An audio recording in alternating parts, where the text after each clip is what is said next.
রাসূল সাল্লাল্লাহু আলাইহি সাল্লাম তিনি নিজে বলেছেন শেষ জামানার মানুষের অবস্থা এমন হবে যে আল্লাহ তৈরি সবকিছু নিয়ে মজা করবে, সামান্য কিছু লাভের জন্য সে তার দিন ধর্ম বিক্রি করে ফেলবে।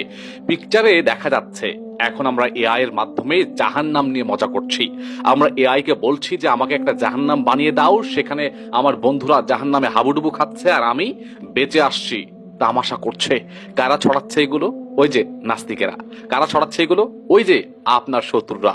আপনি একবার ভেবে দেখেন তো যে এই জামানায় মুসলিম ভাইরা যতটা না মুসলিমদের শত্রু, তার বিপরীতে অমুসলিমরা কি মুসলিমদের ততটা শত্রু হতে পেরেছে?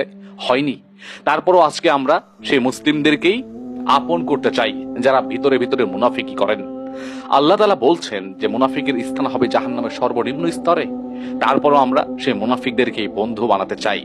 এই যে একটা প্রজন্ম গড়ে উঠছে, কে শত্রু, কে মিত্র, কে মুনাফিক, কে কাফের, কে মুশরিক, এগুলো চোখের সামনে দেখা যাচ্ছে। তারপরও আমরা তাদেরকে আঁকড়ে ধরে থাকতে চাই।